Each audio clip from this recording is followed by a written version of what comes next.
എല്ലാവർക്കും നമസ്കാരം. എൻ്റെ പേര് ഡോക്ടർ ബാലാജി നാരായണസ്വാമി രാമനാഥൻ. യൂട്യൂബ് ചാനലിൻ്റെ പേര് NANR സ്കൂൾ ഓഫ് വിസ്ഡം. ഇത് 135ാമത്തെ സ്പീച്ചാണ്. ഇംഗ്ലീഷിലും മലയാളത്തിലും ചെയ്തിട്ടുണ്ട് പല സ്പീച്ചസും. എന്താണ് ഈ ചാനലിൻ്റെ പർപ്പസ്, എന്താണ്, ഇതാരാണ് കേൾക്കേണ്ടത് എന്നുള്ള ഒത്തിരി ചോദ്യങ്ങൾ പലരും ഇതിനകത്ത് ചോദിച്ചു. അപ്പം എനിക്കിതിനകത്ത് പറയാനുള്ളത്, നമ്മളിപ്പം ഡിസ്കസ് ചെയ്യുന്ന ടോപ്പിക് എന്ന് പറഞ്ഞാൽ കോൺഷ്യസ്നെസ്സാണ്. മലയാളത്തിൽ ബോധം എന്ന് പറയും. മറുവശത്ത് പേഴ്സണാലിറ്റി എന്ന് പറഞ്ഞാൽ ജഡം എന്ന് പറയും. അല്ലെങ്കിൽ പര, അപര, റിയൽ, അൺറിയൽ എന്ന് പറയും. ഇതാണ് നമ്മൾ ഡിസ്കസ് ചെയ്യുന്നത്. ഇനി ആരായിരിക്കണം ഇത് കേൾക്കേണ്ടത്? അത് വളരെയധികം ഇമ്പോർട്ടൻ്റ് ആയിട്ടുള്ളൊരു കാര്യമാണ്. അപ്പോൾ എൻ്റെ പല സ്റ്റുഡൻസും എൻ്റെ അടുത്ത് ചോദിക്കുന്നത്, സ്കൂൾ ഓഫ് വിസ്ഡം എന്നൊക്കെ പറഞ്ഞാൽ ഞങ്ങൾക്കുള്ളതാണോ? ശരിക്കും അത് വളരെ വ്യക്തമായി പറഞ്ഞു പോകേണ്ട ഒരു കാര്യമാണ്. ഇത് ഏറ്റവും കൊച്ചു കുട്ടികൾ, സ്കൂളിൽ പഠിക്കുന്ന കുട്ടികൾ തൊട്ട് എല്ലാവർക്കും പ്രയോജനപ്പെടുത്താവുന്ന ടോപ്പിക്കുകളാണ് ഇതിനകത്ത് ഡിസ്കസ് ചെയ്തിരിക്കുന്നത്. അതിൽ തുടക്കം ടോപ്പിക്കുകളൊക്കെ വളരെ ബേസിക് ആയിട്ടുള്ള ചില കാര്യങ്ങളാണ്. എല്ലാം ശാസ്ത്രീയമാണ്. നമ്മൾ ഉറക്കത്തിൽ നിന്ന് എണീക്കുമ്പം ആദ്യം എന്ത് ചെയ്യണം? കാലെടുത്ത് തൊടാമോ? അല്ലെങ്കിൽ എർത്ത് ചെയ്തിട്ട് എണീക്കണം? ഇങ്ങനെ തുടങ്ങി രാവിലെ എണീറ്റ് ചെയ്യാൻ പാടില്ലാത്തത് നിരവധി നിരവധി നിരവധി ടോപ്പിക്കുകൾ അതിനകത്ത് ചെയ്തിട്ടുണ്ട്. ഇതെന്തിനാണെന്ന് ചോദിച്ചാൽ, പ്രായമല്ല ഇവിടുത്തെ വിഷയം. പ്രായമല്ല, ഇതൊരു നിയമമുണ്ട്, ഒരു യൂണിവേഴ്സൽ ലോ ഉണ്ട്. അത് നമ്മൾ പഠിക്കാതിരുന്നിട്ട് കാര്യമില്ല. ഇത് ഒരു സ്കൂളിലും ഒരു പുസ്തകത്തിലും പഠിപ്പിക്കത്തില്ല. ഇനി ആരോടെങ്കിലും ചോദിച്ചാൽ അവർക്ക് പറയാൻ അറിയത്തുമില്ല. അപ്പം അങ്ങനെ ആഹാരത്തെക്കുറിച്ചും അങ്ങനെ പല പല ടോപ്പിക്കുകൾ ഇതിനകത്ത് നമ്മൾ ഡിസ്കസ് ചെയ്തിട്ടുണ്ട്. ഇനി സ്പിരിച്വാലിറ്റി എന്ന് പറഞ്ഞാൽ, കോൺഷ്യസ്നെസ് എന്നൊക്കെ പറഞ്ഞാൽ ആൾക്കാർക്ക് പേടിയാണ്.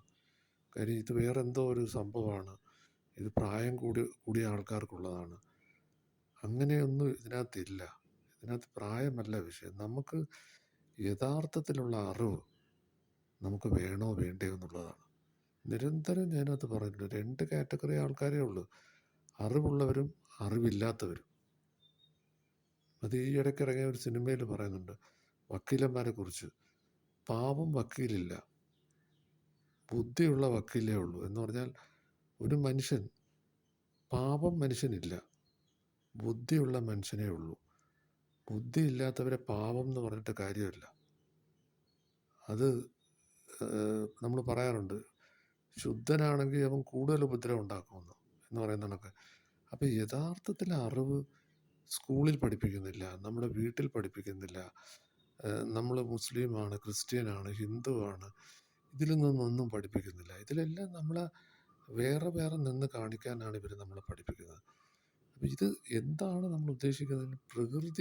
പ്രകൃതിയും നമ്മളുമായിട്ടുള്ള കണക്ഷൻ എന്താണ്? എങ്ങനെയാണ് ഈ സൃഷ്ടി ഉണ്ടായത്?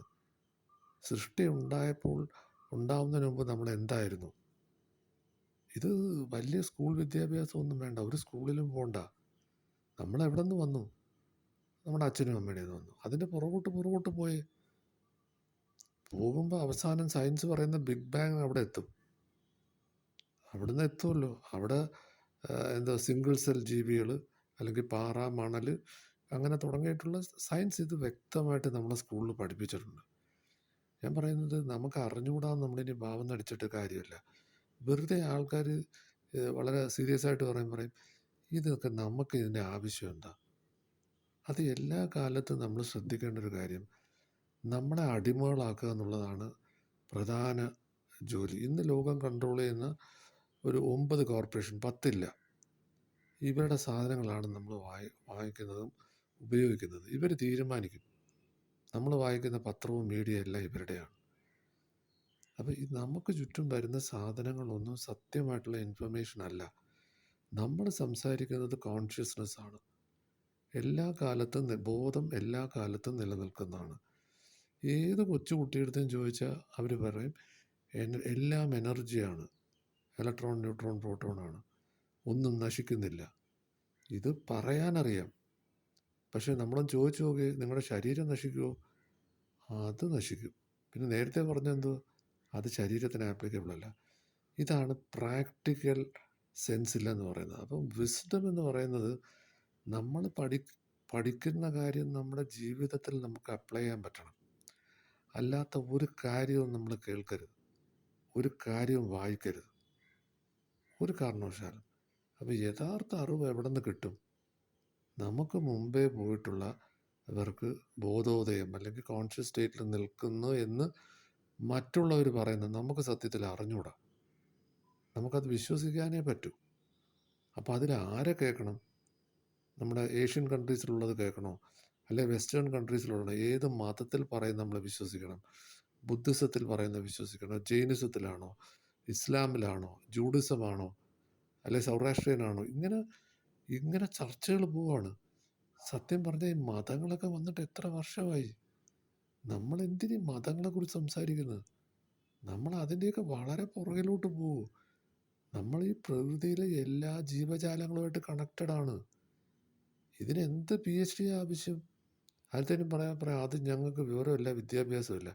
ഇതെല്ലാം ചുമ്മാ കളിയാക്കാൻ വേണ്ടി പറയുന്നതാണ്. പഠിക്കാൻ തയ്യാറല്ല. എന്തിനാണെന്നറിയാമോ? എല്ലാ കാലത്തും അടിമകളായിട്ട് ജീവിക്കുക. ഈ ഉടമ ആവാൻ, ലാൻഡ് ലോഡ് ആവാൻ ഇവർക്ക് താല്പര്യമില്ല. എല്ലാ കാലത്തും വാടകക്കാരായിട്ട് ഒന്നും പഠിക്കാതെ ഒരു കാര്യവും. ശരിക്കും നമ്മൾ ഓരോരുത്തരുമല്ലേ ഇവിടുത്തെ സൃഷ്ടാവ്. നമ്മളല്ലേ കോ ക്രിയേറ്റർ. നമ്മൾ പറയാണ് എനിക്ക് അത് വേണം, എനിക്ക് ആരോടായി ചോദിക്കുന്നത്? നമ്മളല്ലേ ക്രിയേറ്റ് ചെയ്യുന്നത്. ഈ ചാനൽ ഞാൻ വ്യക്തമായിട്ട് പറഞ്ഞിട്ടുണ്ട്, ഒബ്സർവ്ഡ് എഫക്റ്റ്. നമ്മളൊരു വസ്തുവിനെ കാണുന്നതനുസരിച്ച് ആ വസ്തു നമ്മുടെ അടുത്ത് റിയാക്ട് ചെയ്യും. ഇതൊക്കെ തെളിയിച്ച് കുറച്ച് ആൾക്കാർ അവരുടെ പോക്കറ്റിൽ വെച്ച് അവർ കച്ചവടത്തിന് വേണ്ടി പേഴ്സണാലിറ്റി ഡെവലപ്മെൻ്റ് എന്നും ലോ ഓഫ് അട്രാക്ഷൻ, ആൽക്കമിസ്റ്റ് എന്നൊക്കെ പറഞ്ഞ് വിൽക്കുകയാണ്. ലക്ഷങ്ങൾ വാങ്ങിക്കുകയാണ്. ഞാൻ എൻ്റെ സ്കൂളിൽ പഠിക്കുമ്പോൾ ആയിരക്കണക്കിന് രൂപ സെമിനാറിന് കൊടുത്ത് power of sub conscious mind സെമിനാറിൽ ഞാൻ പോയിട്ടുണ്ട്. ഇന്നും എനിക്ക് ഓർമ്മയുണ്ട്. ഇതൊന്നും സാധാരണക്കാർക്ക് അഫോർഡബിൾ അല്ല. ഇന്നൊരു പുസ്തകം വാങ്ങിക്കണേ 1500 രൂപയാണ്. എത്ര പേര് പൈസ കൊടുത്ത് വാങ്ങിക്കും? അതിൽ അന്ന് പറഞ്ഞിട്ടുണ്ട്, ഒരു ടേപ്പ് റെക്കോർഡറിൽ നിങ്ങളുടെ ശബ്ദത്തിൽ റെക്കോർഡ് ചെയ്ത് ടൈമർ വെച്ച് രാത്രി ആ ശബ്ദം നിങ്ങൾ കേട്ടാൽ നിങ്ങളുടെ സബ് കോൺഷ്യസ് മൈൻഡിൽ അത് പതിയുമെന്ന്. ഞാൻ പറയുന്ന 10-40 വർഷങ്ങൾക്ക് മുമ്പത്തെ കാര്യമാണ്. അന്നേ ഇതൊക്കെ ഇവിടെ എല്ലാവർക്കും അറിയാം. പക്ഷേ ഇത് പൈസയുള്ളവനും കുറച്ച് ആൾക്കാരുടെയും പോക്കറ്റിൽ സൂക്ഷിക്കുന്ന കാര്യമാണ്. സാധാരണക്കാരന് കിട്ടത്തില്ല. എന്ന് പറഞ്ഞാൽ ഈ സാധാ ഗവൺമെൻറ് സ്കൂളിൽ പഠിക്കുന്ന പാവപ്പെട്ട പിള്ളേർ, അവിടെ സമരവും ബഹളവും അല്ലാതെ എന്തെങ്കിലും പഠിത്തം നടക്കുന്നുണ്ടോ? ഞാൻ ഈ സ്കൂളിൽ പഠിപ്പിച്ചിട്ടുണ്ട്. ഞാൻ ക്ലാസ് എടുക്കാൻ പോയിട്ടുണ്ട്. എന്തൊരവസ്ഥയാണ്. ഇലക്ഷൻ ഡ്യൂട്ടിക്ക് പോയിട്ടുണ്ട്. സത്യം പറഞ്ഞാൽ ഈ ബിൽഡിങ്ങൊക്കെ ഏത് സമയം പൊളിഞ്ഞു വീഴും. എന്തൊരു തറ സെറ്റപ്പാണ്. ഇവിടെയാണ് നമ്മുടെ കുട്ടികൾ പഠിക്കുന്നത്. ഇവരെ എന്താ പഠിപ്പിക്കുന്നത്? എനിക്കിന്നും മനസ്സിലായിട്ടില്ല. എന്നെ സ്കൂളിൽ യുദ്ധം പഠിപ്പിക്കുക, വയലൻസ് പഠിപ്പിക്കുകയാണ്. First world war, second world war, Shivaji യുദ്ധം ചെയ്തു, മുഗൾ ചക്രവർത്തി അത് ചെയ്തു. ഈ കൊച്ചുനാളിലെ നമ്മുടെ മനസ്സിൽ ഈ വയലൻസ് കയറ്റിയാൽ നമ്മൾ വയലൻ്റ് അല്ലേ ആവത്തുള്ളൂ. ഇതാണോ സിലബസിൽ ഉൾപ്പെടുത്തേണ്ടത്? എന്താണ് മനസ്സ്? എന്താണ് സബ് കോൺഷ്യസ് മൈൻഡ്? നമ്മളെങ്ങനെയാണ് പ്രോഗ്രസ് ചെയ്യേണ്ടത്? ഇതൊക്കെ അന്നും ഇൻ്റർനാഷണൽ സ്കൂളിലും അന്നും പൈസയുള്ളവൻ്റെ വീടുകളിൽ ഈ പുസ്തകവും ഈ ചർച്ചയൊക്കെ ഉണ്ടായിരുന്നു. അപ്പം അന്നും ഇന്നും ഇത് പൈസയുടെ പേരിൽ ഇത് മാറ്റപ്പെടുകയാണ്. ഇനി സ്പിരിച്വാലിറ്റി അത് ബ്രാഹ്മണൻ്റെ കയ്യിലാണ്. അത് താഴോട്ടുള്ളവർ കൊടുക്കാൻ പാടില്ല. എന്നും ഞാൻ എഴുതി തരാം. ജനനം കൊണ്ടല്ല. ഇന്നും ഇത് കുറച്ച് പേർ അവരുടെ പോക്കറ്റിലിട്ട്, അതിനി പള്ളി ആയിക്കോട്ടെ, അമ്പലമായിക്കോട്ടെ, ആശ്രമമായിക്കോട്ടെ, എന്തായിക്കോട്ടെ, ഇവർ നമ്മളെ സ്വതന്ത്രമായി ചിന്തിക്കാനോ സ്വതന്ത്രമായി ചോദ്യം ചോദിക്കാനോ ഇവർക്ക് നമ്മൾ പെർമിഷൻ തരുന്നുണ്ടോ? ഞാൻ ചോദിക്കാറുണ്ട്. ചോദിച്ചാൽ ഇവർ പറയാം അഹങ്കാരിയാണ്. അതൊരു രീതിയാണ്. എന്ന് പറഞ്ഞാൽ ഇവർക്ക് സത്യം അറിഞ്ഞുകൂടാത്തതുകൊണ്ടല്ല. ഇവരൊരിക്കലും അത് പുറത്ത് പറയത്തില്ല. കാര്യം ഇവരുടെ കച്ചവട സ്ഥാപനത്തിൽ പിന്നെ ആര് പോവും? ഇതെല്ലാം അടച്ചു പൂട്ടേണ്ടി വരത്തില്ലേ? അതിനാണ് ഇവർ തെറ്റായ ഇൻഫർമേഷൻ തരുന്നത്. പല ദൈവങ്ങളും, ഞാൻ പേരെടുത്ത് പറയുന്നില്ല, നമ്മൾ എടുത്ത് നോക്കണം. ബാക്കിലെ ടെക്സ്റ്റ് ബുക്കുകൾ അങ്ങനെയുള്ള ദൈവങ്ങളെപ്പോലും മെൻഷൻ ചെയ്തിട്ടില്ല. യഥാർത്ഥത്തിലുള്ള റിലിജിയസ് അല്ല നമ്മളിന്ന് പഠിക്കുന്നത്. പലതും ഇവർ വെള്ളം ചേർത്ത് നമ്മുടെ സ്വതന്ത്ര ചിന്തയെ ഇവരെ അടിച്ചമർത്തപ്പെട്ടു. നമ്മളെ വെറും അടിമകളായിട്ടാണ് ഇവർ കാണുന്നത്. പുസ്തകങ്ങളുടെ അടുത്ത് നോക്കി, എന്തെങ്കിലും 500 പേജ് വായിച്ചാൽ, എന്തെങ്കിലും യൂട്യൂബ് ചാനലിൻ്റെ ടൈറ്റിൽ കണ്ട് നമ്മൾ അത് കാണാൻ ചെന്നാൽ അവസാനം വരെ ടൈറ്റിലും ഇതുമായിട്ട് യാതൊരു ബന്ധവുമില്ല. അപ്പം ഇത് പുറത്ത് വരണമെങ്കിൽ ഇത് പൈസ കൊടുത്ത് പൈസ വാങ്ങിച്ചിട്ടേ ചെയ്യാവൂ. ഇതൊക്കെ എന്തടിസ്ഥാനത്തിലാണ് ഇവർ പറയുന്നത്? എന്താണ് ഇതിൻ്റെ അടിസ്ഥാനം? എന്ത് പഠിച്ചു നോക്ക്. ഞാൻ ഹീലിംഗ് പഠിച്ചിട്ടുണ്ട്. പ്രാണിക് ഹീലിംഗ് തൊട്ട് ഒരു 7 ടൈപ്പ് ഹീലിംഗ് പഠിച്ചിട്ടുണ്ട്. ഇതിനകത്ത് പറയുന്നത് എന്താ അറിയോ? ഇതാർക്കും പറഞ്ഞു കൊടുക്കരുത്. ഇനി അടുത്തത്, ഇത് ദീക്ഷ എടുത്തിട്ട് മാത്രമേ പൈസ കൊടുത്ത് വാങ്ങിച്ചിട്ട് അവർക്ക് പഠിപ്പിക്കണം. ഇനി നമ്മൾ ഹീൽ ചെയ്യുമ്പോൾ പൈസ വാങ്ങിച്ചിട്ടേ ചെയ്യാവൂ. ജീസസ് ക്രൈസ്റ്റ് പൈസ വാങ്ങിച്ചിട്ടാണോ ഹീൽ ചെയ്തത്? ശ്രീനാരായണ ഒരു പൈസ വാങ്ങിച്ചിട്ടാണോ ഹീൽ ചെയ്തത്? ഇതൊക്കെ ഇവർ ഈ തട്ടുകുളപ്പം സാധനങ്ങൾ എന്തടിസ്ഥാനത്തിലാണ് അവർ പറയുന്നത്? ഇത് പോയി പഠിക്കുന്നവർ അത് പാലിക്കുകയാണ്. എന്തെങ്കിലും ഒരു മിനിമം കോമൺ സെൻസ് വേണ്ടേ? എന്തോ നിങ്ങൾ പഠിച്ചോ? ഈ സാക്ഷാൽ കൃഷ്ണൻ ഉൾപ്പെടെ അർജുനടുത്ത് എന്താ പറഞ്ഞത്? ഞാൻ ദൈവമാണ്, പക്ഷെ നീ ഞാൻ പറയുന്നത് കേൾക്കണ്ടെന്നാ പറഞ്ഞത്. അല്ലെ, ഞാൻ പറയുന്നത് കേൾക്കാനല്ല പറഞ്ഞത്. ഈ സാക്ഷാൽ കൃഷ്ണനെ അല്ല കേൾക്കേണ്ടത്, ജീസസിനെ അല്ല കേൾക്കേണ്ടത്. ജീസസ് കോൺഷ്യസ്നസ്, കൃഷ്ണ കോൺഷ്യസ്നസ്, അതാണ് ബോധം, ആ രൂപമല്ല. ഇനി കൃഷ്ണനെ എടുത്തു നോക്കി, കൃഷ്ണൻ്റെ മക്കളെ അവസാനം ആരാ കൊന്നത്? സാക്ഷാൽ കൃഷ്ണനാണ് കൊന്നത്. ദർഭപ്പുല്ലെടുത്ത് മിസൈൽ ഇന്ന് ഇസ്രയേലും ഇറാനും എറിയുന്നതല്ല, അന്നേ ഉണ്ടായിരുന്നു. ഒന്ന് ആലോചിച്ച് നോക്കി, സ്വന്തം മക്കളെ നിലയ്ക്ക് നിർത്താൻ പറ്റിയില്ല. അത് മായയാണ്, അത് ഇല്ലാത്ത കാര്യമാണ് എന്നാണ് നമ്മൾ പറയാൻ പറ്റുന്നത്. അർജുനത്തോടെ, ഇവിടെ നീ നിന്റെ ബന്ധുക്കളെ ആരെയും നീ കൊല്ലുന്നില്ല, അത് നിന്റെ തോന്നലാണ്. നീയും ഞാനും ഒക്കെ എന്നോ കൊല്ലപ്പെട്ട് കഴിഞ്ഞു എന്ന് പറഞ്ഞാൽ എനർജി തട്ടുകുളപ്പൊക്കെ പോയി. ഇപ്പം മാറ്റർ തന്നെ ഇല്ലെന്ന് ക്വാണ്ടം ഫിസിക്സ് പറഞ്ഞു കഴിഞ്ഞു. എല്ലാം കണക്റ്റഡ് ആണ്. എൻറ്റാങ്കിൾമെൻറ്റ് ക്വാണ്ടം തിയറിയെക്കുറിച്ച് പറയുന്നുണ്ട്. ഇതെല്ലാം ഞാൻ എൻ്റെ ചാനലിൽ വിശദമായി ഞാനത് പറഞ്ഞിട്ടുണ്ട്. ഏറ്റവും ഗംഭീരന്മാരെന്ന് പറയുന്ന രമണ മഹർഷി, മെയ്റ്റ് സിമ്പിൾ, ജയകൃഷ്ണമൂർത്തി, ആർക്കും മനസ്സിലാവാതെ ഇതെല്ലാം വളരെ സിമ്പിളായിട്ട് പറഞ്ഞിട്ടുണ്ട്. ഇതൊക്കെ ചുമ്മാ ചില പ്രഭാഷകർ സുമാറിക്കൊണ്ട് പ്രഭാഷണം കേൾക്കുന്നതൊക്കെ അതിഗംഭീരമാണ്. എന്താ പറഞ്ഞത് ആർക്കും മനസ്സിലാവത്തില്ല. എന്തോ ചിക്കാഗോ സ്പീച്ചോ അതിഗംഭീരമാണ്, പക്ഷെ എന്തോ പറഞ്ഞ് എന്തിനാണ് ഇത്രയും ഇതിനെ സംസ്കൃതവൽക്കരിക്കുന്നത്? എന്തെങ്കിലും ഒരു സംശയം ചോദിച്ചാൽ ഉടനെ ഒരു സംസ്കൃത ശ്ലോകം എടുത്ത് പറയും. എന്താ കാര്യം എന്നറിയാം? നമുക്കിത് മനസ്സിലാവത്തില്ല, പറയുന്ന അടുത്ത് പിന്നെ ചോദിക്കത്തില്ല. ഇത് നമ്മൾ പഠിപ്പിച്ച സ്കൂളിലെ അധ്യാപകർ തൊട്ട് ഞാൻ അന്നേ ചോദ്യം ചെയ്യുമായിരുന്നു. ചോദ്യം ചോദിക്കാൻ 2 അടി അവർ കൂടുതൽ തരും. കാര്യം എന്താ പറയുക, ആ ചോദ്യം അവർ എൻ്റർടൈൻ ചെയ്യുന്നില്ല, ഇന്നും എൻ്റർടൈൻ ചെയ്യുന്നില്ല. ഞാൻ ഈ ചാനൽ തുടങ്ങാനുള്ള പ്രധാന കാരണം അതാണ്. ഒരു സ്ഥലത്തും പോയി സത്യം വിളിച്ചു പറയാൻ പറ്റത്തില്ല, അവർ പിന്നെ നമ്മളെ വിളിക്കത്തില്ല. ഞാൻ ഒരു സ്കൂളിൽ സംസാരിക്കാനായിട്ട് അവിടുത്തെ അധ്യാപകൻ്റെ അടുത്ത് ചോദിച്ചു, ഗവൺമെൻറ് സ്കൂളിൽ. ഈ അധ്യാപകൻ്റെ അടുത്ത് പറഞ്ഞതെന്താ അറിയാം? അവിടെ പോയി ക്ലാസ് എടുക്കരുത്, ഇവന്മാരങ്ങ് ഒന്നും കേൾക്കത്തില്ലെന്ന്. ഒന്ന് ആലോചിച്ച് നോക്കി. വോളണ്ടറി ആയിട്ട് യഥാർത്ഥ അറിവ് പകരാൻ വേണ്ടി ഞാൻ അങ്ങോട്ട് ചോദിച്ചതിനാണ്. അപ്പം ഇതാണ് കോൺസെപ്റ്റ്. അതായത് എല്ലാ കാലത്തും 99% ആൾക്കാരെ അടിമകളാക്കുക. ഈ അടിമ എന്ന് പറഞ്ഞാൽ നമ്മുടെ കയ്യിൽ പൈസയുടെ കാര്യമല്ല. ചിലപ്പോൾ നമ്മുടെ കയ്യിൽ കോടിക്കണക്കിന് രൂപ കാണും, അതല്ല. നമുക്ക് അറിവുണ്ടോ? യഥാർത്ഥത്തിൽ അറിവുണ്ടോ? നമ്മളെ വേറൊരുത്തനെ ഹിപ്നോട്ടിസ് ചെയ്യുവാണോ? നമ്മൾ വാങ്ങിക്കുന്ന വസ്തുക്കൾ, നമ്മൾ വാങ്ങിക്കുന്ന മെറ്റീരിയൽ സാധനങ്ങൾ, ഈ നമ്മൾ കുടിക്കുന്ന സാധനങ്ങൾ, ഈ ചായയും കാപ്പിയൊക്കെ വാങ്ങിച്ച് അടിച്ച് കയറ്റുകയല്ലേ? ഇതിൻ്റെ കണ്ടൻറ്റ് ആരെങ്കിലും നോക്കിയിട്ടുണ്ടോ? ഇതാ കുടിക്കാൻ പാടുള്ളതാണോ? ഈ പാല് കുടിക്കാവോ? The drink that kills you എന്നൊരു ബുക്ക് തന്നെ ഉണ്ട്. തകർത്തെടുത്തും കുടിക്കുകയാണ്. അത് നിങ്ങളിതൊന്നും പറയണ്ട, ശ്രീകൃഷ്ണൻ കുടിച്ചിട്ടുണ്ട്, ശ്രീകൃഷ്ണൻ വെണ്ണ ഉപയോഗിച്ചിട്ടുണ്ട്. അത് ഞാൻ ഇങ്ങനെ തർക്കുത്തരം പറയാനുള്ളതല്ല. ഹെൽത്തിനെ കുറിച്ച് ഡീറ്റെയിൽഡ് ലേറ്റസ്റ്റ് റിപ്പോർട്ട് യൂട്യൂബിലും ഗൂഗിളിലും ഉണ്ട്. ഇത് നമ്മൾ ഓരോരുത്തരും റിസർച്ച് നടത്തണം. അല്ലാതെ ഞാൻ റിസർച്ച് നടത്തിയിട്ട് പറയുന്നത് കേൾക്കാനല്ല. ആ അറിയാനുള്ള താല്പര്യം നിങ്ങളിൽ വരുമ്പോൾ നിങ്ങൾ എൻ്റെ ചാനലിലേക്ക് വരൂ, സബ്സ്ക്രൈബ് ചെയ്യൂ. അത് നിങ്ങൾ വിശ്വസിക്കേണ്ട, പക്ഷേ അതിലാരും പറയാത്ത ചില കാര്യങ്ങൾ ഞാൻ പറയുന്നുണ്ട്. സൈലൻസിനെ കുറിച്ച് പറയുന്നുണ്ട്. ആരാണ് മാസ്റ്റർ? ആരാണ് ഏഞ്ചൽ? നമ്മളെ ഗൈഡ് ചെയ്യുന്ന നമുക്ക് കാണാൻ പറ്റാത്ത അദൃശ്യ ശക്തികളുണ്ട്. അവരെ എങ്ങനെ ടാപ്പ് ചെയ്യാം? ഒരു പൈസ ആർക്കും കൊടുക്കണ്ട. ഒരു സാധനവും കൊടുക്കണ്ട. ഇത് എല്ലാവർക്കും സാധ്യമാണ്. ജീസസ് ക്രൈസ്റ്റിന് ഹീൽ ചെയ്യാൻ പറ്റുമെങ്കിൽ നമുക്കും ഹീൽ ചെയ്യാൻ പറ്റും. അതിലെന്താ സംശയം? ഒപ്പനൊപ്പം എന്ന് പറഞ്ഞൊരു സാധനം യൂട്യൂബിൽ കിടന്ന് തകർത്തടിക്കുകയാണ്. അത് കൊണ്ടുവന്നത് ഡോക്ടർ ജോ വിറ്റാലെ എന്ന് പറയുന്ന സീറോ ലിമിറ്റ് എന്ന് പറയുന്ന ബുക്ക് എഴുതിയിട്ടുണ്ട്. യൂട്യൂബിൽ അത് ഫ്രീ ഓഡിയോ ബുക്കുണ്ട്. ഇത് കേൾക്കണം. ഒരു ഹവായിൽ ഒരാൾ, അയാൾ 4 വേർഡ് യൂസ് ചെയ്ത് I am sorry, I am responsible, I love you, I thank you, ഇത് ചെയ്ത് അവിടുത്തെ മെൻ്റൽ അസൈലത്തിൽ ജയിൽ പുള്ളികളെ ഇട്ടിരുന്നു. ഇവരെ നേരിട്ട് കാണാതെ ഒരു സ്ഥലത്തുനിന്ന് ഹീൽ ചെയ്ത്. ആർക്കാ ഇത് വിശ്വസിക്കാൻ പറ്റുന്നത്? അൺബിലീവബിളാണ്. ഡോക്ടർ ജോ വിറ്റാല ഇത് അറിഞ്ഞു പോവുകയും മീറ്റ് ചെയ്തിട്ടാണ് പുള്ളി എഴുതിയ ബുക്കിലൂടെയാണ് ഇത് വേൾഡ് ഫേമസ് ആവുന്നത്.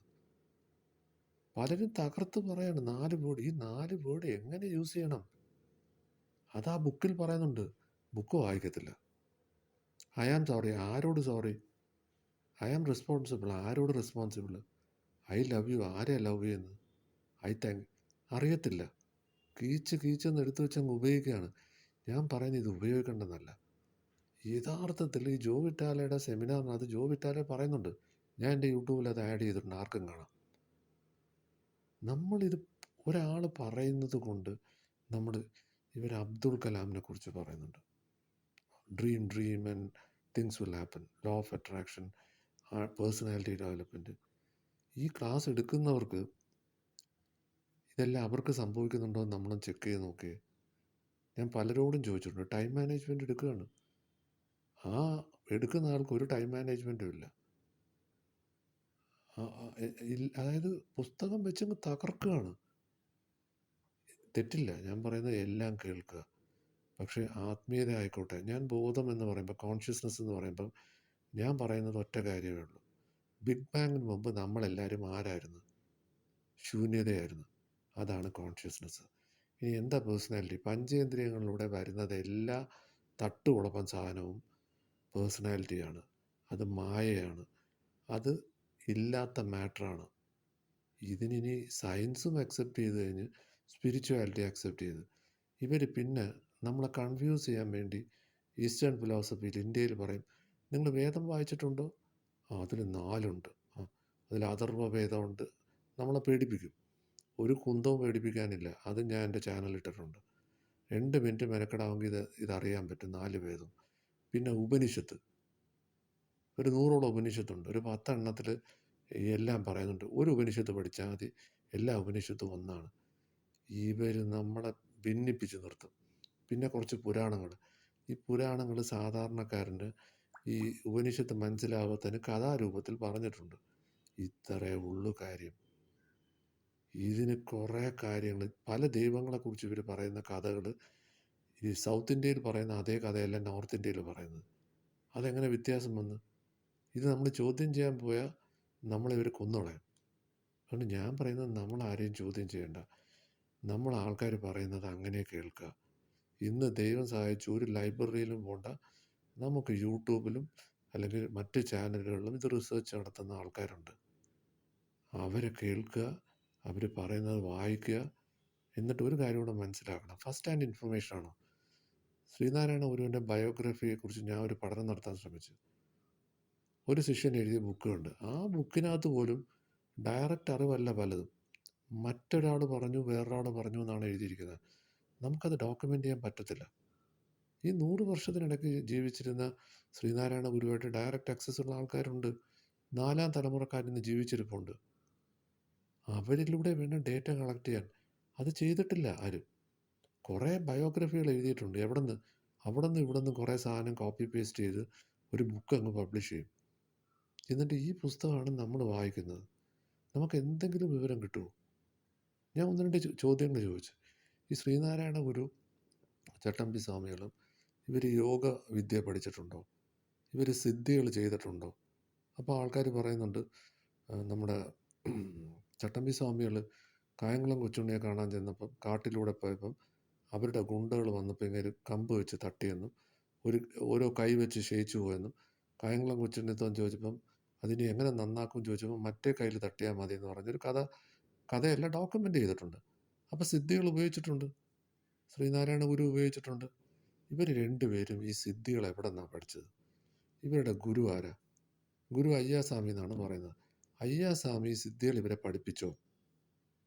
ഇനി മരുത്വാമലയിൽ പോയി 4-4.5 വർഷം അവിടെ റിസർച്ച് നടത്തി, അല്ലെങ്കിൽ അവിടെ തപസ്സിരുന്ന് അവിടെ നിന്നാണോ കിട്ടിയത്?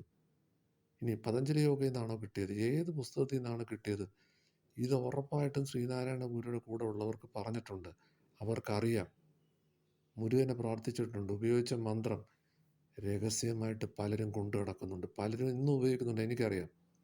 എന്നോടൊരാൾ ചോദിച്ചു, നിങ്ങൾക്ക് ആ മന്ത്രം വേണോ? ഞാൻ വേണ്ടാന്ന് പറഞ്ഞു. എന്തിന്? എന്താവശ്യത്തിന്? ഇത് മൂടി മറച്ചാണ് ഇവർ പലതും പറയുന്നത്. ആ ബയോഗ്രഫിയിൽ ശങ്കരാചാര്യരെ കുറിച്ച് ഡയറക്റ്റ് ശ്രീനാരായണ ഗുരു പറഞ്ഞ സ്റ്റേറ്റ്മെൻ്റ് ഉണ്ട്. അത് ഞാനിവിടെ റിപ്പീറ്റ് ചെയ്യുന്നില്ല. അപ്പം ശങ്കരാചാര്യരുടെ എല്ലാ വശങ്ങളെക്കുറിച്ചല്ല, ഒരു വശത്തെ എതിർത്ത് ശ്രീനാരായണ ഗുരു പറഞ്ഞിട്ടുണ്ട്. എന്നാൽ ശ്രീനാരായണ ഗുരുവും ചട്ടമ്പി സ്വാമികളും ഈ ചട്ടമ്പി സ്വാമികൾ ശ്രീനാരായണ ഗുരുവിനെ ഉപദേശിക്കുന്ന ഒരു സ്ഥലത്ത് ശങ്കരാചാര്യരെ കൂട്ടിയുന്നുണ്ട്. അപ്പോൾ ഒരേ വഴിക്ക് പോയവരിൽ കർമ്മയോഗിയായിട്ട് ശ്രീനാരായണ ഗുരു പോയി. അതിന് കാരണം എന്താണ്? എന്നിട്ട് ചട്ടമ്പി സ്വാമികൾ എന്താ അങ്ങനെ ആവാതിരുന്നത്? ഈ വശങ്ങൾ, കാര്യം ഇവർ രണ്ടുപേരെയും പിരിച്ചു. ഏതാ? 2 ജാതി, 2 സെക്ട് ആൾക്കാരുടെയാണ്. ഈ നായന്മാർക്ക് ശ്രീനാരായണ ഗുരുവിനെ കണ്ടുകൂടാ, ഈഴവന്മാർക്ക് ചട്ടമ്പി സ്വാമികളെ കണ്ടുകൂടാ. പക്ഷേ ആത്മീയത പഠിക്കുന്ന നമ്മളെ പോലുള്ളവരും ഇവരെയൊക്കെ അന്നത്തെ കാലത്ത് സപ്പോർട്ട് ചെയ്തവർ ഈഴവനും നായരും ഒന്നുമല്ല. ചരിത്രം എടുത്ത് നോക്കിയാൽ അറിയാം, അന്ന് സമ്പത്തുണ്ടായിരുന്നവർ പൈസ ഇറക്കിയിട്ടാണ് ഈ പ്രസ്ഥാനങ്ങൾ വന്നത്. അതൊന്നും ഇവരാരും പറയത്തില്ലെന്ന് പറഞ്ഞാൽ അറിയത്തില്ല. ഇനി ഈ ഫോട്ടോയൊക്കെ വെച്ച് എല്ലാ സ്ഥലത്തും പൂജിക്കുന്നുണ്ട്, എല്ലാം ചെയ്യുന്നുണ്ട്. ഇവർ ആത്മീയതയാണോ പ്രചരിപ്പിക്കുന്നതെന്ന് ചോദിച്ചാൽ പച്ചയ്ക്ക് പറയേണ്ടി വരും, ഇവർ സിദ്ധികൾക്ക് വേണ്ടിയാണ്, കാര്യസാധ്യത്തിന് വേണ്ടിയാണ് ഇതെല്ലാം തുറന്നു വച്ചേക്കുന്നത്. ഈ പ്രാർത്ഥനാലയങ്ങളും എല്ലാം തുറന്നു വച്ചേക്കുന്നത്, അല്ലാതെ നമ്മുടെ ശുദ്ധബോധം, കോൺഷ്യസ്നെസ് പഠിപ്പിക്കാനല്ല. അപ്പം ഇത് എവിടെ പഠിപ്പിക്കുന്നുണ്ട്? എവിടെ പോയാൽ കിട്ടും? വളരെ വിചിത്രമായ ചോദ്യമാണ്. ഞാൻ കാലാകാലങ്ങളിലായിട്ട് ചോദിച്ചിട്ട് ഞാൻ ഇനി പോകാനൊരു സ്ഥലം ബാക്കിയില്ല. അങ്ങനെ അവിടെ നിന്നും ഇവിടെ നിന്നും ഒക്കെ കിട്ടിയ തുണ്ട് കഷ്ണങ്ങൾ വെച്ചിട്ടാണ് ഞാൻ സംസാരിക്കുന്നത്. നമ്മൾ ശരിക്കും പറഞ്ഞാൽ non is A drop, unknown is A Notion. അല്ല, കടലിൻ്റെ ഒരു തുള്ളി എടുത്ത് വെച്ചിട്ടാണ് ഞാൻ ഈ പറയുന്നത്. കാര്യം ഈ തുള്ളിയെങ്കിലും നമ്മൾ അറിയണ്ടേ? ഇവർ നമ്മളെ ചിക്കാഗോ സ്പീച്ച് പഠിപ്പിക്കും. ഗംഭീരമാണ്, മണൽത്തരികളാണ്, ആനയാണ്. കേട്ടാൽ നമ്മളങ്ങ് പ്രകമ്പനം കൊണ്ടുപോകും. ഇവർ പറയാത്തൊരു കഥയുണ്ട്. ഈ വിവേകാനന്ദൻ അവസാനം എഴുതിയിട്ടുണ്ട്, I as a speaker and you as a listener the biggest blunder. ഞാൻ ചെയ്ത ഏറ്റവും വലിയ മണ്ടത്തരം ചിക്കാഗോ സ്പീച്ചിൽ ഞാൻ സംസാരിക്കുകയും നിങ്ങൾ കേട്ട്. അതെന്താണ്? അദ്വൈതത്തിൽ ഒന്നല്ലേ ഉള്ളൂ, പറയുന്നവനും കേൾക്കുന്നവനും ഇല്ല. ഇതൊക്കെ ശ്രീനാരായണ ഗുരുവിൻ്റെ എല്ലാ ശ്ലോകത്തിലും എഴുതിയിട്ടുണ്ട്. സൃഷ്ടി ഉണ്ടായതും സൃഷ്ടിയുടെ സാമഗ്രികളും എല്ലാം ഒന്ന് തന്നെയെന്ന്. ഈ അറിവുള്ള ഒരു പോക്കറ്റിൽ ഇത് സൂക്ഷിച്ചിട്ടുണ്ട്. ഇവരിത് പുറത്ത് പറയുന്നില്ല. കാര്യം പുറത്ത് പറഞ്ഞു കഴിഞ്ഞാൽ നമ്മൾ വലിയ ആൾക്കാരാവത്തില്ലേ? നമ്മൾ ശ്രീനാരായണ ഗുരു, ചട്ടമ്പി സ്വാമി, ശങ്കരാചാര്യ ആവത്തില്ലേ? അതാവാൻ ഇവർ സമ്മതിക്കത്തില്ല. ഞാൻ പറയുന്ന അറിവാണ് ഞാൻ പറയുന്നത്. ഇനി മറ്റൊരു വലിയ ഒരു തെറ്റായ വാദം ഇവർ ഇറക്കിയിരിക്കുന്നത്, ആത്മീയതയ്ക്ക് സമ്പത്ത് പാടില്ല, സമ്പത്താണ് എല്ലാ ദുഃഖത്തിനും കാരണം. എനിക്ക് ആര് പറഞ്ഞിട്ടുണ്ട്? അത് ബുദ്ധൻ പറഞ്ഞിട്ടുണ്ടെന്ന്. ബുദ്ധൻ അങ്ങനെ എവിടെയും പറഞ്ഞിട്ടില്ല, ആരും പറഞ്ഞിട്ടില്ല. ജയകൃഷ്ണമൂർത്തി അങ്ങേര് കോട്ടും സൂട്ടും ഇട്ട് ലോകം മൊത്തം ഫ്ലൈറ്റിൽ യാത്ര പ്രസംഗം നടത്തി. അങ്ങേരെ അംഗീകരിക്കുന്നുണ്ട്. രമണ മഹർഷി എവിടെയും പോയിട്ടില്ല. അങ്ങേരൊരു എന്തായാലും ഒരു കോവണം എടുത്തുകൊണ്ടാണ് അങ്ങേര് ഇരിക്കുന്നത്. അപ്പോൾ നമ്മൾ JK തള്ളണോ? അല്ലെങ്കിൽ ഇതാണോ പാലിക്കേണ്ടത്? അപ്പം ഇത് ശ്രീകൃഷ്ണൻ പറഞ്ഞ സാധനമാണ്. ഓരോ വ്യക്തികൾക്കും, 800 കോടി വ്യക്തികളും വേറെ ഒരാളെ നോക്കി കോപ്പി അടിക്കാനല്ല. അവർ പോയ മാർഗം ഇതാണ്. പല മാർഗങ്ങളുണ്ട്. ജ്ഞാനയോഗിയാണ് രമണ മഹർഷി. ജ്ഞാനത്തിൽ നിൽക്കുന്നവർക്ക് ഇവിടെ ഒന്നുമില്ല. അതിലെ ഗാന്ധിജി എടുത്ത് പറഞ്ഞത്, ഗാന്ധിജി എന്ന് നമുക്ക് സ്വാതന്ത്ര്യ സമരം അല്ലെങ്കിൽ സ്വാതന്ത്ര്യം വാങ്ങിച്ചു കൊടുക്കണ്ടേ ഇന്ത്യക്ക്? രമണ മഹർഷി വെച്ച്, ഏത് സ്വാതന്ത്ര്യം? എൻ്റെ സ്വാതന്ത്ര്യം എൻ്റെ അടുത്താണ്. അവിടെ രണ്ടില്ല. അത് ജ്ഞാനയോഗിയാണ്. മഹാത്മാതി കർമ്മയോഗിയാണ്. കർമ്മത്തിലൂടെയാണ് അവർ ചെയ്യുന്നത്, നിഷ്കാമമായി, സെൽഫ്ലെസ് ആയിട്ട്. ബ്രിട്ടീഷുകാർ വിചാരിച്ചാൽ അങ്ങനെ വെടിവെച്ച് കൊല്ലാൻ പറ്റത്തില്ലേ? പവറാണ്, സ്പിരിച്വൽ പവറാണ്. ഒറ്റ ഒരുത്തനെ തൊടാൻ പറ്റത്തില്ല. ഓതൻറ്റിക് പവറാണ്. എന്താ ശ്രീനാരായണ ഗുരുവിനെ ഗുണ്ടകളെ വെച്ച് 2 അടിയടിച്ച് കൊന്നൂടെ? അന്നത്തെ കാലത്ത് ജന്മികൾ വിചാരിച്ചാൽ പറ്റത്തില്ല. ഇവർ അതിഗംഭീരമായിട്ട് ഈ പറയുന്ന ശങ്കരാചാര്യരോ എങ്ങനെയാണ് ദേവിയെ പ്രത്യക്ഷപ്പെടുത്തിയത്? എങ്ങനെയാണ് സൗന്ദര്യലഹരി എഴുതിയത്? ഇതിൻ്റെ ചരിത്രം നമ്മൾ വായിക്കണം. അല്ലാതെ വെറുതെ എടുത്ത് ശ്രീചക്രം എടുത്ത് ഉപയോഗിക്കാൻ പാടില്ല. എന്താണ് ശ്രീചക്രം? ഞാൻ എൻ്റെ ചാനലിൽ പറഞ്ഞിട്ടുണ്ട്. ഇതൊന്നും ആരും പറയത്തില്ലെന്നേ. ഈ ശ്രീചക്രയുടെ തുടക്കം എവിടെ നിന്നാണ്? വേദത്തിലുണ്ടോ? വേദത്തിലില്ല. പിന്നെ എവിടെ നിന്ന് വന്ന്? അറിഞ്ഞൂടാ. ആരോട് ചോദിക്കാൻ? ആരോടും ചോദിക്കേണ്ട, ഒരാൾക്കും അറിയത്തില്ല. അപ്പോൾ ഈ തട്ടുള്ളപ്പം തുണ്ട് പുസ്തകങ്ങൾ വെച്ച് അവിടെ ഇവിടെയുമാണ് ഈ പ്രഭാഷണങ്ങൾ നടത്തുന്നത്. ഗംഭീരമാണ് കേൾക്കാൻ. എന്തോ ഇവർ പറഞ്ഞ അവസാനം ചോദ്യം ചോദിച്ചു നോക്കിയേ. എന്തായാലും ഭാഗ്യത്തിന് ഈ ബ്ലെസ്സിങ് ഇൻ ഡിസ്കൈസ് എന്ന് പറയും. എന്ന് പറഞ്ഞാൽ ഒരു കഷ്ടത വരുന്നത് നല്ലതിനാണെന്ന് പറയുന്നത് പോലെ ഉർവശി ശാപം ഉപകാരം എന്ന് പറഞ്ഞ കണക്ക് ഞാൻ ഇവന്മാരുടെ എല്ലാം പുറകെ നടന്നു. ഇവന്മാരൊന്നും വാനക്കാതിരുന്നു. 2020 കോവിഡ് വന്നു കഴിഞ്ഞപ്പം ഓൺലൈനിൽ ഞാൻ കയറി ലോകം മൊത്തം എല്ലാ സെമിനാറുകളും ഈ നമ്മൾ വായിച്ചിട്ടുള്ള റോബിൻ ശർമ്മ, ദീപക് ചോപ്ര, ഈ പറയുന്ന ഡോക്ടർ ജോ വിറ്റാലെ തുടങ്ങിയിട്ടുള്ള നീൽ വോൾഷ്, അതിഗംഭീരന്മാരുടെയൊക്കെ ടോക്കുകളിൽ ലൈവ് കയറാൻ പറ്റി. ഇവരുടെ അടുത്തെല്ലാം ചോദ്യം ചോദിക്കാൻ പറ്റി. ഒരു പൈസ ചിലവില്ല. പിന്നെ സെമിനാറുകളിൽ പങ്കെടുത്ത്, സ്റ്റുഡൻ്റ് എന്ന നിലയ്ക്ക് പങ്കെടുത്ത്, പിന്നെ അവിടെ ക്ലാസ് എടുത്തു, പിന്നെ ട്രെയിനറായി, സർട്ടിഫൈഡ് കോച്ചായി. ഇവിടെ എല്ലാം ഞാൻ കണ്ടൊരു കാര്യമുണ്ട്. ഇവരിത് കച്ചവട വസ്തുവാണ്. ഇവർ വാ തുറക്കത്തില്ല. ഇവർ പറയുന്നത് അറിയാം, ഞാൻ കോടിക്കണക്കിന് രൂപ മുടക്കിയാണ് ഞാനിത് പഠിച്ചത്, എനിക്ക് ചിലവുണ്ട്, അതുകൊണ്ട് നിങ്ങൾ എനിക്ക് പൈസ തരണമെന്ന്. എവിടെയെങ്കിലും ആത്മീയത പൈസയ്ക്ക് വിൽക്കുന്ന ഒരു ഏർപ്പാട് നിങ്ങൾ കണ്ടിട്ടുണ്ടോ? ഇന്ന് ലോകം മൊത്തം ഇത് നടക്കുകയാണ്. ഞാൻ ആരുടെയും പേരൊന്നും എടുത്ത് പറയുന്നില്ല. അത് ശരിയാണെന്നോ തെറ്റാണെന്നോ ഒന്നുമല്ല ഞാൻ പറയുന്നത്. എന്നെ കേൾക്കുന്നവർ, അത് സ്കൂളിൽ പഠിക്കുന്ന 1ാം ക്ലാസ് തൊട്ടുള്ളവർ കേൾക്കണം. പ്രായമല്ല ഇവിടുത്തെ വിഷയം. ചെറുപ്രായത്തിൽ ഇത് കേട്ട് വളർന്നാൽ വായന വേണം. എല്ലാ തരം പുസ്തകവും വായിക്കണം. അത് ഈ പറയുന്ന ഇന്ത്യൻ ബുക്കുകൾ മാത്രമല്ല, റഷ്യനും അല്ലെങ്കിൽ ചൈനക്കാരുടെ പുസ്തകവും ഞാൻ എൻ്റെ കൊച്ചിലെ കണ്ടിട്ടുണ്ട്. റഷ്യൻ പുസ്തകങ്ങൾ, മാഗസിൻ. എന്താ അമേരിക്കയിലും മറ്റും നമുക്കിവിടെ കിട്ടത്തില്ലേ? അന്നത്തെ കാലത്തില്ല. ഇതെല്ലാം ഇവർ കുത്തിക്കയറ്റി നമ്മുടെ മനസ്സിനായി ഇവർ ഹിപ്നോട്ടിസ് ചെയ്തതാണ്. ഇന്ന് യൂട്യൂബിൽ ഞാൻ പറയുന്ന എല്ലാ ബുക്കും ഫ്രീ ഉണ്ട്, കേൾക്കണം. മലയാളം വേർഷനുണ്ട്. ഒരു ബുക്ക് പ്രസിദ്ധമായ കുറച്ച് കഴിയുമ്പോൾ ഇവർ ആ ബുക്കിനെ തള്ളും. 20 വർഷം മുമ്പ് ഇറങ്ങിയ ലോ ഓഫ് സീക്രട്ട് എന്ന് പറയുന്ന ബുക്ക്, അതാണ് ലോ ഓഫ് അട്രാക്ഷനെ ലോകത്തിനെ കാണിച്ചു തന്ന പുസ്തകം. ശരിക്കും പറഞ്ഞാൽ അവർ ഈ പുസ്തകം എഴുതുന്നത് the science of getting rich എന്ന് പറഞ്ഞ് ഒരു വോട്ടൻ എന്ന് പറയുന്ന ആൾ 1910 എഴുതിയ ബുക്കാണ്. പക്ഷേ ഇവരുടെ ബുക്കാണ് ഫേമസ് ആയത്. ഇപ്പോൾ ആൾക്കാർ പറയുന്നത് ഇവർ കോപ്പി അടിച്ചെന്ന്. അവർ കോപ്പി അടിക്കുക എന്തെങ്കിലും ചെയ്തോട്ടെ, നിങ്ങൾക്ക് അതുകൊണ്ട് പ്രയോജനമുണ്ടോ? അതിൽ വന്ന 6 ക്ലാസ് എടുത്തിട്ടുള്ള, അതിൽ സിനിമയിൽ അഭിനയിച്ചതല്ല, അതിലുണ്ടായിരുന്ന ഡോക്ടർ ജോ വിറ്റാലെ പിൽക്കാലത്ത് സീക്രട്ടിനെ തള്ളി. സീക്രട്ടിൽ പറഞ്ഞ ശരിയല്ല എന്ന് പറഞ്ഞു. എന്നിട്ട് ഞാൻ പറഞ്ഞു തരാം എന്താണ് സംഭവം. നിങ്ങൾ വെറുതെ വിചാരിച്ചാൽ പോരാ, നടക്കത്തില്ല. നിങ്ങളത് എക്സ്പീരിയൻസ് ചെയ്യണം. ഇത്രയേ ഉള്ളൂ ചേഞ്ച്. ഇതിന് നമ്മളിനി വേറെ പുതിയ പുസ്തകം വായിക്കണം? വേണ്ടല്ലോ. നമ്മൾ അപ്ഗ്രേഡ് ചെയ്താൽ പോരെ. ഒരു ബേസ് നോളജുള്ള ഒരാൾക്ക് അപ്ഗ്രേഡ് ചെയ്യാൻ എളുപ്പമാണ്. പക്ഷേ ഇവന്മാർ ഫൗണ്ടേഷൻ നമുക്ക് തരത്തില്ല. ഞാൻ പള്ളിയിലെ അച്ഛന്മാർ സംസാരിച്ചിട്ടുണ്ട്, മോസ്കിൽ അവർ സംസാരിച്ചിട്ടുണ്ട്. ഇവർക്കെല്ലാം സത്യം അറിയാം. പക്ഷേ ഇവരെല്ലാം ഒരു ഓർഗനൈസേഷൻ്റെ പാർട്ടാണ്. ഒരു ഓർഗനൈസേഷനിൽ ചെന്നാൽ അവർ നമ്മൾ സംസാരിക്കാൻ വിളിച്ചാൽ അവർ പറയുന്നത് ജീസസ് ക്രൈസ്റ്റ് ആണ്, ജീസസ് ക്രൈസ്റ്റിൻ്റെ മഹത്വത്തെക്കുറിച്ച് പറയണം. ഇനി ഹിന്ദു ആണെങ്കിൽ ഇതല്ലാതെ ഇത് മിക്സ് ചെയ്ത് സംസാരിക്കാൻ എവിടെയുണ്ട്? തിയോസഫിക്കൽ സൊസൈറ്റി, അതാണ് ഞാൻ സ്ഥിരം പറയുന്നത്. ലോകം മൊത്തം ബ്രാഞ്ചസ് ഉണ്ട്, എല്ലാ ഡിസ്ട്രിക്റ്റിലും ഉണ്ട്. അവിടെ ചെല്ലണം. അവിടെ എല്ലാ മതങ്ങളുടെയും പുസ്തകമുണ്ട്. ഇതിൻ്റെ എസൻസ് ഒന്നാണ്.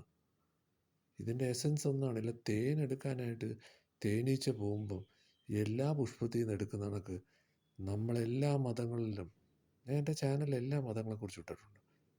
കാര്യം ഒരുപക്ഷെ ഒരാൾക്ക് എല്ലാത്തിലും പോകാൻ പറ്റിയില്ലെങ്കിൽ ഒരു പ്ലാറ്റ്ഫോമിൽ ഇത് കിട്ടണ്ടേ? ഞാൻ ഇട്ടിട്ടുണ്ട്. ഇതിലെല്ലാം പറയുന്നത് എന്തുവാ?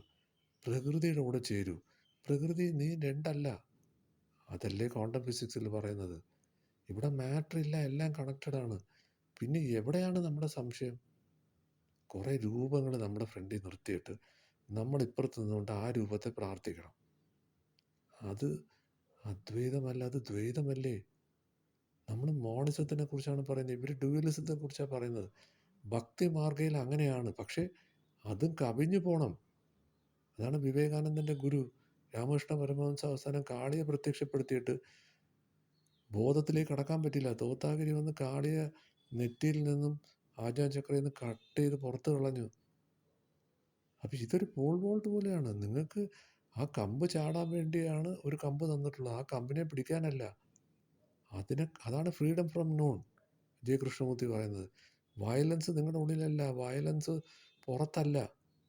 മഹാത്മാഗാന്ധി വെടിവെച്ച് കൊല്ലുമ്പോൾ ജെ കെ ഒരു സ്ഥലത്ത് സംസാരിച്ചുകൊണ്ടിരിക്കുകയാണ്. ജെ കെ പറയുന്നുണ്ട്, വെടിവെച്ച ആളിലാണോ വയലൻസ്, നമ്മളിലാണോ? പുറത്ത് വേറൊന്നും ഇല്ലാന്ന്. ഇതിന് എങ്ങനെയാണ്, ഇതിൽ നിസ്സാരമായിട്ട് എങ്ങനെയാണ് പറയേണ്ടത്? ഒബ്സർവർ ഒബ്സർവ്ഡ് എഫക്റ്റ് എന്ന് പറഞ്ഞാൽ എന്തുവാ? ജെ കെ പറയാം, നീ എന്നോട് എങ്ങനെ ചോദ്യം ചോദിച്ചു? അപ്പം നീ രണ്ടായി കണ്ടതുകൊണ്ടല്ലേ എന്ന് പറഞ്ഞാൽ നമുക്ക് വേറൊരാൾ ചോദ്യം ചോദിക്കാൻ അയാളും നമ്മളും ഇല്ല. ഇത് നമ്മളെ പഠിപ്പിച്ചിട്ടില്ല. ക്വാണ്ടം ഫിസിക്സ് നമ്മളെ പഠിപ്പിക്കില്ല. അത് ഡിഗ്രിയൊക്കെ പി ജിയൊക്കെ കഴിഞ്ഞ് പി എച്ച് ഡിക്കാർക്ക്, പി ജിക്കാർക്ക് ചോദിച്ചിട്ട് അവർക്ക് പോലും പിടിയില്ല. ഞാൻ എല്ലാ മേഖലയിലുള്ള ആൾക്കാരോട് സംസാരിച്ചിട്ടാണ് ഞാൻ അവസാനം തീരുമാനിച്ചത് ഇതെല്ലാം ഒരു പ്ലാറ്റ്ഫോമിൽ കിട്ടത്തില്ല. അങ്ങനെയാണ് ഞാൻ യൂട്യൂബ് ചാനൽ ഉണ്ടാക്കുന്നത്. ഇതിലൊരു നായ പൈസ ആരും തരണ്ട. ഇത് പൈസയ്ക്ക് വിൽക്കാൻ വെച്ചിരിക്കുന്ന സാധനമല്ല. ഇത് നമ്മൾ പ്രായമല്ല ഇവിടുത്തെ വിഷയം. അറിവ് ഇല്ലെങ്കിൽ നമ്മളെ അവന്മാർ പറ്റിച്ച് കുപ്പിയിലിറക്കും. നമ്മളെ പറ്റിച്ച് കുപ്പിയിലിറക്കും. 2 രൂപയ്ക്കും ചായ കിട്ടും, അതേ ചായ തന്നെ 200 രൂപയ്ക്കും കിട്ടും. ഇതെന്താണ് രണ്ടും തമ്മിലുള്ള വ്യത്യാസം? നമ്മൾ ആരെങ്കിലും അറിയാൻ ശ്രമിച്ചോ? ഇല്ല. ഒരേ സാധനങ്ങൾക്ക് എങ്ങനെ, അത് ക്വാളിറ്റിയാണ്. എന്ത് ക്വാളിറ്റി? എൻ്റെ കാഷ്യൂ ഫാക്ടറിയിൽ നിന്ന് കാഷ്യൂ കൊണ്ടുപോയി അവൻ്റെ ലേബിൾ അടിച്ച് അവൻ പല വിലയ്ക്ക് വിൽക്കുന്നത്. ഈ പറങ്കിമാവുന്ന് എടുക്കുന്ന കാഷ്യൂ നമ്മുടെ കാഷ്യൂ ഫാക്ടറി പ്രോസസ്സ് ചെയ്തിട്ട് ഇവൻ കൊണ്ടുപോയി പേരടിച്ചിട്ട് ഇവൻ അമേരിക്കയിലും അവിടെ ഇവിടെയും ഈ സാധനം 10 ഇരട്ടി വിലയ്ക്ക് വിൽക്കുന്നു. ഇവിടെയുള്ള കഴുതകൾ അവിടെ ചെന്ന് ഈ സാധനം വാങ്ങിച്ച് ഇവിടെ കൊണ്ടുള്ളവർക്ക് കൊടുക്കുന്നു. ഒന്ന് ആലോചിച്ച് നോക്കി. എന്ത് സത്യം പറഞ്ഞാൽ വിവരം എന്ന് പറയാൻ പറയുന്ന അറിവ്, വിവരം കെട്ടവനും വിവരമുള്ളവനേ ഉള്ളൂ. നമ്മളിതിൽ ഏത് category? Those who know and those who do not know. J കൃഷ്ണമൂർത്തിയുടെ വേർഡ്സാണ് ഇത്. ഇനി എവണോഷന് പുറത്തൊന്നുമില്ല. ശത്രു നിങ്ങളുടെ ഉള്ളിലാണ്. എന്താണ് ശത്രു? നിങ്ങളുടെ മനസ്സാണ്, പഞ്ചേന്ദ്രിയങ്ങളാണ് നിങ്ങളുടെ ശത്രു. ഉടനെ നമ്മളെ പറയാണ്, നിങ്ങൾ അത് വാങ്ങിക്കണം, ഇത് വാങ്ങിക്കണം, മറ്റേത് അറ്റൈൻ ചെയ്യണം, രാജ്യം കീഴടക്കണം. സാക്ഷാൽ അലക്സാണ്ടർ ദ ഗ്രേറ്റ് രാജ്യം കീഴടക്കിയ, ലോകം കീഴടക്കിയ ആ വ്യക്തി തന്നെ അവസാനം ഡൽഹി വന്ന് ഒരുത്തനെ പേടിപ്പിച്ചപ്പോൾ അവൻ പറഞ്ഞു, ഇയാൾ വേണേൽ എൻ്റെ ശരീരത്തിനെ അല്ലേ തൊടാൻ പറ്റൂ, എൻ്റെ ജീവനെ നിങ്ങൾക്ക് തൊടാൻ പറ്റുമോ? അയാൾ അവിടെ യുദ്ധം അവസാനിപ്പിച്ച് എന്നിട്ട് പറഞ്ഞ്, തിരിച്ച് ഞാൻ മരിച്ചു കൊണ്ടുപോകുമ്പോൾ എൻ്റെ 2 കൈ നിവർത്തി വെക്കണം, നമ്മൾ പോകുമ്പോൾ ഒന്നും കൊണ്ടുപോകുന്നില്ല. ഇത് കലിംഗ രാജാവും പറഞ്ഞു, ഈ എല്ലാവരും പറഞ്ഞിട്ടുണ്ട്, സ്കൂളിൽ അവിടെ ഇവിടെയൊക്കെ പഠിപ്പിച്ചിട്ടുണ്ട്. പക്ഷേ ഇതിലേക്ക് എത്താൻ നമ്മുടെ വിദ്യാഭ്യാസ സംവിധാനം നമ്മളെ എത്തിക്കത്തുമില്ല. മതം, നമ്മൾ ഏത് മതത്തിൽ ജനിച്ചോ അല്ലെങ്കിൽ ഏത് ജാതി നമ്മളെ ജനിച്ചോ അതിലിവന്മാർ നമ്മളെ അടിച്ചമർത്തി വെച്ചിട്ട് ഇവർ പറയും മറ്റേവർ ചൂഷണം ചെയ്യുന്നു, നമ്മൾ സംഘടിക്കണം, നമ്മൾ ഈങ്കുലാപ്പ് വിളിക്കണം. അല്ല. അതുകൊണ്ട് ഇത് നോളജ് എന്ന് പറയുന്ന സാധനം നമുക്ക് വേറൊരാൾ പറഞ്ഞു തരുമെന്ന് നമ്മൾ വിശ്വസിച്ച് പോയാൽ അയാളുടെ 5% പോലും അയാൾ നമുക്ക് തരത്തില്ല. ബാക്കി നമ്മളിങ്ങനെ ഇയാൾക്ക് പൈസ കൊടുത്ത് എല്ലാ കാലത്തും അയാളുടെ അടിമയായിരിക്കണം. ഒന്നെങ്കിൽ ഒരു ജ്യോത്സ്യൻ്റെ അടിമ, അല്ലെങ്കിൽ ഏതെങ്കിലും ഒരു ആശ്രമത്തിൻ്റെ അടിമ, അല്ലെങ്കിൽ ഏതെങ്കിലും ഒരു പുസ്തകത്തിൻ്റെ അടിമ. ഇതിൽ നിന്നും പുറത്തു വരാനായിട്ടാണ് നമ്മൾ ഈ പറയുന്ന വിസ്ഡം എന്ന് പറയുന്നത്. ഈ സ്കൂൾ ഓഫ് വിസ്ഡത്തിൽ നമ്മൾ പറയുന്നത് വേറൊരുത്തൻ്റെ പുസ്തകമല്ല വായിക്കേണ്ടത്, നമ്മുടെ പുസ്തകമാണ്. അതാണ് ഇന്നർ ജേണി. നമ്മളാണ് ഗ്രന്ഥകർത്താവ്, നമ്മളാണ് ക്രിയേറ്റർ. അതാണ് ഇവർ തത്വമസി എന്നൊക്കെ പറയുന്നത്. ശബരിമലയുടെ പുറത്ത് എഴുതി വെച്ചിട്ടുണ്ട്, നീ ഇവിടെ വരണ്ടാന്ന്. അത് കണ്ട് കുറച്ചുകൂടെ വാശിക്കാണ് പിന്നെയും നമ്മൾ അവിടെ കയറുന്നത്. ഇനി ജർമ്മനിയിൽ നിങ്ങൾ ചെന്ന് നോക്കിയേ, ജർമ്മനിയുടെ ഫാക്ടറിയുടെ ഫ്രണ്ടിൽ തത്വമസി എന്ന് അവിടെ എഴുതി വെച്ചിട്ടുണ്ട്. അവൻ ഇവിടെ വന്ന് പഠിച്ചുകൊണ്ട് പോയിട്ട് അവൻ അവിടെ അപ്ലൈ ചെയ്യുന്നത് ഇവിടെയുള്ള കഴുതകൾക്ക് ഇതൊന്നും വേണ്ട. ചോദിച്ചാൽ എല്ലാ കാര്യവും അറിയാം. ഇത് പാലിക്കുന്നുണ്ടോ? അത് പാലിക്കാൻ പറ്റത്തില്ല. പിന്നെ എന്തിനാണ് ഇത് പറയുന്നത്? ഒരു പ്രയോജനമില്ലാത്ത കാര്യം ആരെങ്കിലും പറഞ്ഞു നടക്കുമോ? പിന്നെ ഞാൻ സൂക്ഷ്മമായിട്ട് നോക്കി എന്താ അറിയാമോ, അവർക്കൊരു പ്രഭാഷണം നടത്തി കഴിഞ്ഞാൽ അവർക്ക് പൈസ കിട്ടും. 1ഉം 2ഉം പൈസ ഒന്നും കൊടുത്താൽ വരത്തില്ല അവന്മാർ. ലക്ഷക്കണക്കിന് രൂപ കൊടുക്കണം. ഈ ഹൈക്കോടതിയിലെയും സുപ്രീം കോടതിയിലെയും വക്കീലന്മാർക്ക് ഒരു മണിക്കൂറിന് 5ഉം 10ഉം ലക്ഷം രൂപ വാങ്ങിക്കുന്ന കണക്കാണ് ഇവന്മാർ പൈസ വാങ്ങിക്കുന്നത്. ഏതാ ഈ പ്രഭാഷണം നടത്തുന്ന ആശാന്മാർ. അപ്പോൾ അതിൽ പാർട്ടിസിപ്പേറ്റ് ചെയ്യണമെങ്കിൽ നമ്മൾ എത്ര ലക്ഷം രൂപ കൊടുക്കണം? ഞാനിപ്പോൾ ഒരു സെമിനാറിന് ഡോക്ടർ ജോ വിറ്റാലിൻ്റെ അല്ല, ഡോക്ടർ ജോ ഡിസ്പെൻസയുടെ ഒരു സെമിനാർ അറ്റൻഡ് ചെയ്യാൻ ഞാൻ എസ്റ്റിമേറ്റ് എടുത്തത് 10 ലക്ഷം രൂപ വേണം. യുഎസിൽ 10 lakhs വേണം 5 ദിവസത്തെ ഒരു സെമിനാറിന് പങ്കെടുക്കാൻ. എത്ര പേർക്ക് പങ്കെടുക്കാൻ പറ്റും? അപ്പോൾ ഇതൊരു ഭയങ്കര കോസ്റ്റ്ലി അഫെയറാണ്.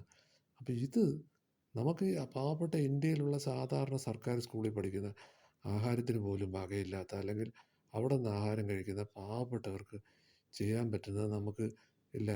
ഏകലവ്യൻ മോഡലിൽ നമുക്ക് പൈസയൊന്നും ഇറക്കാതെ നമുക്കിത് തന്നെ ശീലിക്കാൻ പറ്റുമോ? പറ്റും. അബ്ദുൽ കലാം, ഇത്രയും പറഞ്ഞ അബ്ദുൽ കലാം വായിച്ച പുസ്തകം ഏതാണ്? പതഞ്ജലി യോഗയിൽ നിന്നാണ് അബ്ദുൽ കലാം കുറച്ച് കാര്യങ്ങൾ പറഞ്ഞിട്ടുണ്ട്. അബ്ദുൽ കലാമിൻ്റെ അച്ഛൻ സിദ്ധികൾ പ്രയോഗിക്കുന്ന ഒരാളാണ്. അസുഖം മാറ്റി കൊടുക്കുമായിരുന്നു. ശ്രീനാരായണ ഗുരു മാറ്റി കൊടുക്കുമായിരുന്നു. ജീസസ് ക്രൈസ്റ്റ് മാറ്റി കൊടുക്കുമായിരുന്നു. അപ്പോൾ സിദ്ധികൾ ഇവിടെ ഉണ്ട്. അബ്ദുൽ കലാം, ഞാൻ പറഞ്ഞതല്ല, അബ്ദുൽ കലാമിൻ്റെ ബുക്കിൽ പറഞ്ഞതാണ്. പിന്നൊരു സ്ഥലത്ത് പോകുന്നുണ്ട്, ഒരു ഇൻ്റർവ്യൂവിന് തോറ്റിട്ട് ജീവിക്കണോ വേണ്ടയോ എന്ന് ആലോചിച്ച് പോകുന്നുണ്ട്. അവിടെ വെച്ചൊരു സ്വാമിയെ കാണുന്നുണ്ട്. ആ സ്വാമി ഒരു സ്റ്റേറ്റ്മെൻറ്റ് പറയുന്നുണ്ട്. അപ്പോൾ ഇതൊക്കെ നമുക്ക് വായിക്കുമ്പോൾ നമുക്ക് തോന്നും, ഓ, നമ്മളിനി ഇതുപോലൊരു സ്വാമിയെ ചെന്ന് കാണണമെന്ന്. അതല്ല അതിൻ്റെ പൊരുൾ. ഈ സ്വാമി നിങ്ങളുടെ അകത്താണ്.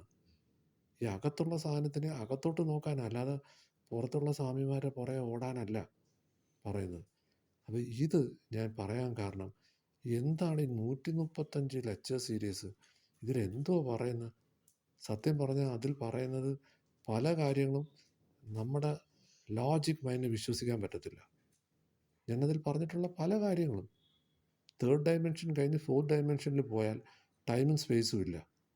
ഇതിന് മുമ്പേ ഉള്ള ആൾക്കാരെ കാണാം, ഇനി നടക്കാൻ പോകുന്നത്. അതാണ് ഇവർ ത്രികാലികൾ എന്ന് പറയുന്നത്.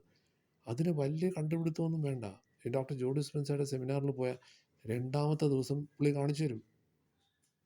ഇതെല്ലാം പ്രൂഡാണ്. ബ്രെയിൻ സ്കാൻ എല്ലാം പ്രൂഡാണ്. മെഡിറ്റേഷൻ ചെയ്താൽ എന്ത് വരും? എന്ത് ടൈപ്പ് ഓഫ് മെഡിറ്റേഷൻ? ഇനി മെഡിറ്റേഷനിലൂടെ സിദ്ധികൾ പോസിബിൾ ആണോ? മെഡിറ്റേഷൻ ചെയ്യാമോ? ഞാൻ ഒരു വീഡിയോ തന്നെ ചെയ്തിട്ടുണ്ട്, മെഡിറ്റേഷൻ ചെയ്യരുത്, തലയ്ക്ക് ഭ്രാന്താവും, പ്രോപ്പർ ഗൈഡൻസ് ഇല്ലാതെ ചെയ്ത് ഹൈ എനർജി ഉണ്ടാവും. ഇതെങ്ങനെ ഉപയോഗിക്കണമെന്ന് അറിഞ്ഞുകൂടാ. കുട്ടികളാണെങ്കിൽ അവർ വേറെ ലെവലിലേക്ക് വഴിതെറ്റി പോകും. അവർ ഡ്രഗ്സ് യൂസ് ചെയ്യും, സെക്ഷൽ ഇതിലേക്ക് പോകും. ഇത് സൂക്ഷിച്ച് കൈകാര്യം ചെയ്യേണ്ട കാര്യമാണ്. ഇത് കണ്ട പേഴ്സണാലിറ്റി ഡെവലപ്മെൻറ്റ് ട്രെയിനേഴ്സ് ഇവർ മൈക്കിൽ കൂടെ എടുത്ത് പറഞ്ഞെടുത്ത് ഉപയോഗിക്കാനുള്ളൊരു സാധനമേ അല്ല ഇത്. ഇത് ഹൈലി പവർഫുൾ സാധനമാണ്. ഇത് വളരെ സാവധാനം ഓരോന്നോരോന്നും മനസ്സിലാക്കിയിട്ട് എടുത്തെടുത്ത് പറയുന്നുണ്ട്. ഈ സിദ്ധികൾ ഉപയോഗിക്കാൻ പാടില്ല. സിദ്ധികൾ ഉപയോഗിച്ചാൽ തിരിച്ചടിക്കും. Every action as an equal and opposite reaction. ഇതാരും ഇവർ പറയത്തില്ല. കാര്യം എന്താ അറിയുമോ? എൻ്റെ അടുത്ത് ഒരാൾ വന്നയാളുടെ കാര്യം സാധിച്ചാൽ എനിക്ക് പൈസ കിട്ടും. അപ്പോൾ കച്ചവടത്തിൻ്റെ ഭാഗമാണ്. സത്യത്തിൽ റിയാലിറ്റി അതല്ല. ഇതാരാണ് ഉപയോഗിക്കേണ്ടതെന്ന് പറയുന്നുണ്ട്. കോൺഷ്യസ് സ്റ്റേറ്റിന് വേണ്ടി സെൽഫ്ലെസ് ആയിട്ടുള്ള ആൾക്കാർ മാത്രമേ സിദ്ധിയുടെ യൂസ് ചെയ്യാം. പഞ്ചേന്ദ്രിയങ്ങൾ സ്വന്തം ആവശ്യത്തിന് ആരുപയോഗിച്ചാലും അത് തിരിച്ചടിക്കും. നിങ്ങൾ എത്ര യൂട്യൂബ് ചാനൽ എടുത്ത് നോക്കണം, ഏതെങ്കിലും ഒരു ചാനലിലോ എവിടെയെങ്കിലും ഞാൻ ഈ പറയുന്ന കാര്യമുണ്ടോ എന്ന് നിങ്ങൾ ശ്രദ്ധിച്ച് നോക്കി. ഇല്ല. കാര്യം ഞാൻ ഈ സാധനം പഠിക്കുകയും ഇത് പ്രയോഗിച്ച് നോക്കുകയും ഇത് എക്സ്പീരിയൻസ് ചെയ്തിട്ടാണ് ഞാൻ പറയുന്നത്. അല്ലാതെ നമുക്കിത് പുസ്തകത്തിലൂടെ പറയാൻ പറ്റുന്ന കാര്യമല്ല. അപ്പോൾ അതുകൊണ്ട് ഞാനീ പറയുന്നത് സാധാരണ പൈസ ഇല്ലാത്ത സാധാരണക്കാർക്ക് വേണ്ടിയാണ്. പൈസയുള്ളവർ 10ഉം 15ഉം കോടിക്കണക്കിന് രൂപ മുടക്കി അവർ ഡോക്ടർ ജോ വിറ്റാലയുടെയും ദീപക് ചോപ്രയുടെയൊക്കെ സെമിനാറിൽ പോയി അവർ രഹസ്യമായി അവർ പിന്നെ മെൻറ്ററായി അവരത് ബിസിനസ്സാക്കും. എനിക്കതിൽ താല്പര്യമില്ലാത്തതുകൊണ്ട് ഞാനിതൊരു ഫ്രീ ബുക്കായിട്ട് തന്നെ ഈ സാധനം ചെയ്യുന്നുണ്ട്. എല്ലാവർക്കും താങ്ക്സ്. ഇത് പ്രയോജനപ്പെടുന്നു തോന്നുന്നവർക്ക് ഇത് ഷെയർ ചെയ്യുക, സബ്സ്ക്രൈബ് ചെയ്യുക, നോട്ടിഫിക്കേഷൻ ക്ലിക്ക് ചെയ്താൽ ഞാൻ ചെയ്യുന്ന വീഡിയോസ് നിങ്ങൾക്ക് കാണാൻ പറ്റും. Thank you.